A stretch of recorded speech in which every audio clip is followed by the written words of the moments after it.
The story begins in Japan, where among all the ordinary people, there lived a special kind of people called Ajin. Ajin were, in fact, immortal beings with special powers that allowed them to endure any kind of attack. They could even revive themselves after dying. To gather more information about these powers, the government set up an Ajin committee and began researching Ajins. After this, we see a man named Kenge walking on the road when he suddenly gets hit by a bus. Despite the accident, his body heals itself, meaning he was an Ajin. Before this incident, Kenge was living an ordinary life, but as soon as the news of him being an Ajin spread, the Ajin committee took him to a research center. They began conducting different operations on him. Kenge was the third Ajin captured by the government, and they had already experimented on 2 other Ajins before him. The head of the Ajin committee, Yutazaki, was responsible for providing the government with as much information as possible about the Ajins. Therefore, he ordered the doctor to cut off Kenge's arms and legs so they could see them regenerate. But Kenge still couldn't understand what was happening to him. Meanwhile, a government officer was obtaining information about these experiments from Tozaki when suddenly 2 intruders, Tanaka and Sato, attacked the lab. Upon entering, they started killing all the guards. Then, Sato told Tozaki through the camera that they had come there just to rescue Kenge. He also revealed that a few years ago, he had saved Tanaka in a similar way. Hearing this, Tozaki immediately ordered the guards to use special injections to stop Tanaka and Sato. But as soon as the injection hit Sato's hand, he threw it away, and it regrew, confirming that he too was an Ajin. In fact, Tanaka and Sato were the 2 Ajins who had been captured before Kenge. A little later, after killing all the guards, Sato reached Kenge. After freeing him, Sato handed him a gun and told him to kill the remaining doctors, but Kenge refused. Sato then shot a doctor himself, but Kenge didn't like this and started shooting at Sato. Afterward, Kenge fled with the doctors, but Sato soon found them and killed the remaining doctors. Now Sato was advancing toward Kenge because, despite being an Ajin, Kenge had sided with the humans. Sato summoned a ghost from inside him, proving his Ajin nature, and Kenge summoned his ghost too. Their ghosts began fighting each other, and taking advantage of this, Kenge tried to escape. When Sato chased him, Kenge attacked him with his ghost. After some time, when Sato and Tanaka revived, they decided to speak to the press. Tanaka disguised himself as a patient, and Sato took him straight to the news channels. There, Sato exposed the atrocities committed by the Ajin committee and revealed how he had saved Tanaka from the doctors. To prove his claims, he mentioned a website where videos of Tanaka's experiments were uploaded. Concluding his statement, Sato demanded rights for Ajins and said that they couldn't live together with humans and should have their own country. After Sato's revelations, this news spread rapidly across the country, and everyone began discussing it. The next morning, Kenge arrived in a village, where he met an old woman who thought Kenge resembled her grandson. She invited Kenge to her home. Meanwhile, Kenge's sister Eriku, who was in the hospital, learned about her brother from the news. Shortly after, Tozaki's assistant Izumi arrived at the hospital to inquire about Kenge, but Eriku had no information about him. Suddenly, Tanaka's ghost attacked Izumi, controlled by Tanaka from outside the hospital. But in reality, Izumi was also an Ajin, and she immediately summoned her ghost to face Tanaka, leading to a battle between them. After discovering Izumi's secret, Tanaka came straight inside the hospital to abduct Eriko.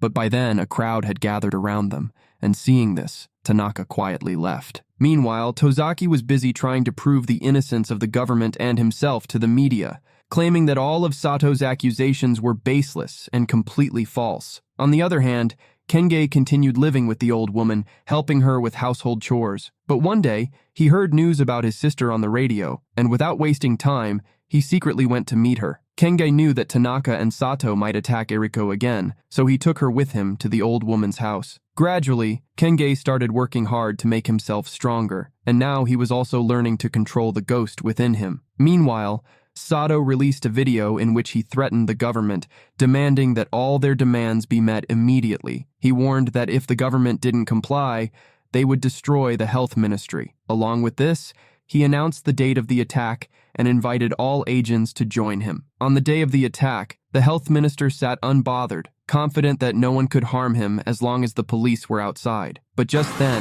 a plane crashed into the health ministry building. Sato had been piloting the plane, and being an Ajin, he revived himself after the crash. Many other Ajins had gathered outside to support Sato. As Sato exited the building, the police fired at him indiscriminately, but from another building, Tanaka started shooting at the police to give Sato time to heal himself. Once Sato regained consciousness, he used his Ajin powers to kill all the police officers. Afterward, he made another video, giving Tazaki and the government 2 days to evacuate Tokyo. If they didn't, he threatened to release poisonous gas throughout the city. Upon learning that Kenge was an Ajin, the villagers forced him and Eriko to flee the old woman's house. During this time, Tozaki tried to negotiate with Sato, offering him another city in exchange for Tokyo, but Sato refused, saying that the stronger species deserved the better city. After this defeat, as Tozaki left his office, he spotted Kenge in the crowd, ready to help the government fight against Sato. Kenge had one condition: the government must ensure the safety of his sister, Eriko. He also demanded a new human identity after defeating Sato